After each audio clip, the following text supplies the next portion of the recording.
Welcome to the setup for painting with Painting from the Source. So, I'm assuming that everyone has already read the book so that you know about the process. Very simple, very childlike, very easy and unthreatening, just to have fun and allow, the natural, process to unfold. Okay, so here's the book, and great.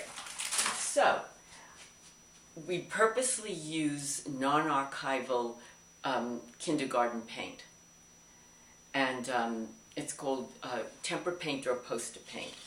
So see the table, all the variety of colors. I do it very simply. Oh, and by the way, this paint is non-toxic, and it's very inexpensive, and you can buy it from any school catalog. Okay, like a quart is like $4.50.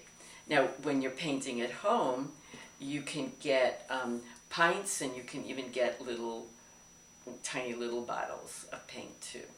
But you always want to have a little bit more white and yellow, because when you mix your colors, you use a lot of white and yellow for mixing, like pink and powder blue and gray and all those pastel colors. And the yellow is with light green, or if you want a very light orange, you would just mix these two together, or white and orange. So in the workshop we have palettes. You can see that these have been used a lot. There's some paint on them. And I use picnic plates that can be reused, so you can recycle them, nice hard ones. And so to make cleanup easier, you have a choice of putting some cling wrap on the top. And we did that. You can see the shininess, and we taped it on the bottom, because then when you're finished, you don't have to wash the palette. That's for the lazy person like me. And then, or if you want to change the colors, you just take the cling wrap off and you throw it away. So you've got that and your colors. Then your paper. Here's a sample piece of paper. You can turn your paper any way you want to. You can have it, I have it horizontal, but if your painting tells you that it wants to start this way, vertical, that's fine too. And then it's a good idea to have your pins, or you can use tape. You can use tape, that's another thing to put your paper down. But it's a good idea to have all four corners taped or pinned, because once you put the wet, watery paint on and it dries, sometimes the end or the bottom points start curling up, and so when you paint on it, it's easier if it's down solid. Okay, that's good.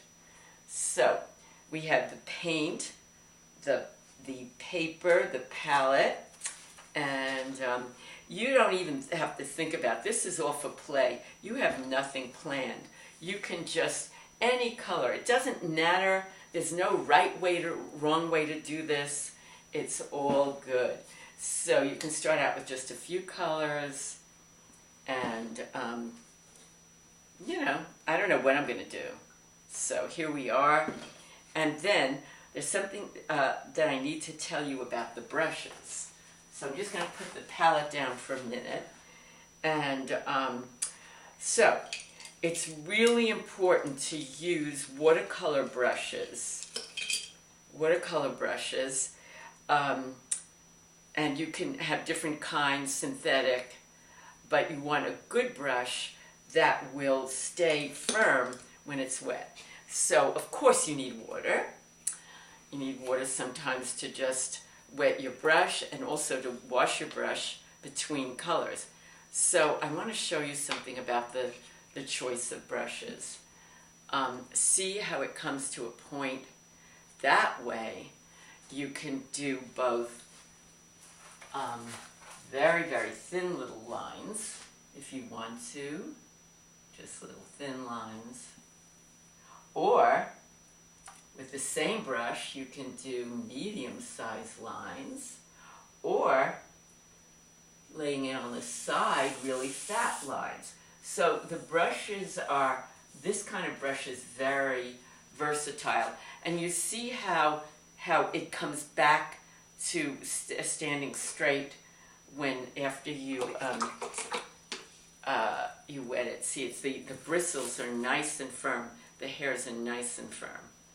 See, it keeps popping back no matter how hard I press on it. Okay, so there you go. You don't know what's going to happen, and you're painting, and there you are.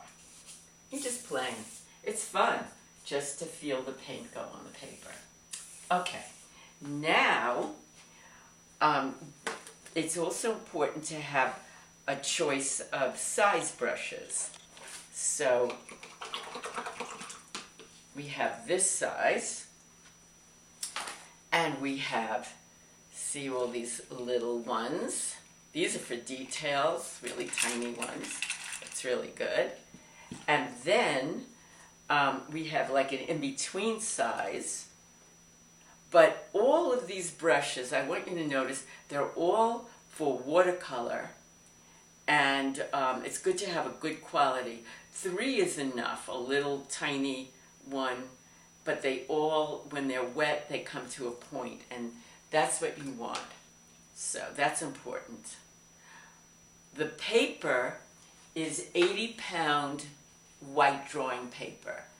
And if you order paper, you'll see that sometimes it says some white drawing paper is better than others for wet media. And so you want to buy the paper that says for wet media. And 80 pounds is the thickness. And it does pretty well with holding a lot of paint on it. And it's not an expensive paper. And you can just get a pad and just tear off the sheets when you want to. Okay, so brushes, water, different size brushes. And sometimes when your painting gets really, really big and you need to paint over the whole painting, because that happens sometimes, or you need to just cover a lot of territory, it's always good to have a few brushes. I bought this at the hardware store. These are more for painting trim on the house and that kind of thing. And they're very inexpensive. So we have that. Okay. So let's say we're using this color in here too. It's getting mixed in. And we've got turquoise, and it's going on and on and on. And then, let's say we want to use white next. See, I have white on the palette. So, that's why we have our rags. That's the other thing you're going to need. So we wash the brush. I hope that the camera is showing the brush in the water. It's good to show each thing that we're doing. We have to pan a little bit. And then, before you put your brush in your white paint, you might want to wipe it off with the rag.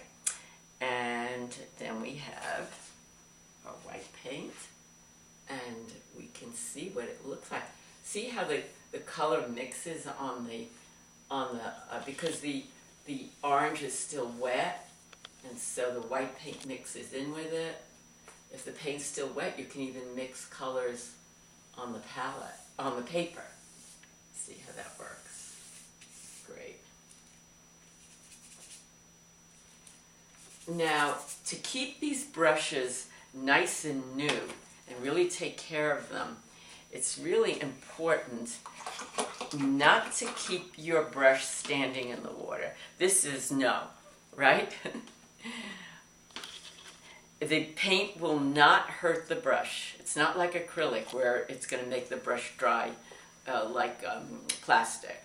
So it's best to just keep your brush either, on the water, or just put the brush on a side. You know what I mean? When you're not using it. Because keeping it in the water will ruin the brush and bend the points. And I'm trying to look for a brush that's already been ruined by the wood. You know, it'll be loose. This little metal part will loosen, and then the hair start bending, and that's not good. Okay, so we have now, as I told you, the paintings grow. They really grow. So I'm going to show you. So this painting, I hope you can see the whole painting. So the painting started on one piece of paper, and it started as a horse, okay? And then I realized, and the horse told me, hey, I need my full feet in this painting. So that's when I added another piece of paper down here. And then a week later it said I need a rider on me. So then I added this other paper because the rider didn't have her face on it. Now I want you to see what it looks like when you add paper. So what you do is when you add paper, you want to use the wider masking tape. And I hope that the camera can show you that the places that I added paper, I have tape there all along. Now it's really important to not overlap your papers, because that'll make it real messy here. And so what you do is you take your new paper and you put it side to side, edge to edge, but not overlapping. This would be overlapping. This is edge to edge, okay? And then you put the tape over the whole scene, because you know the papers are the bones of your body, are the bones of the painting. And for the energy, you know, to move really throughout the whole painting, it needs to be attached well. And it's very similar to, you know, your body or anything. It's symbolic, but it's very powerful to do that properly. So I just wanted you to know about that. Let's see, I think that is, oh, I don't know if you noticed, but we have a candle lit. Now, usually I light the candle on an altar somewhere else in the room. We don't usually have the candle burning on the same table where the paints and brushes are. But I wanted that there for you to see that I see this as a sacred process. It's kind of like channeling a painting, or something just comes through you.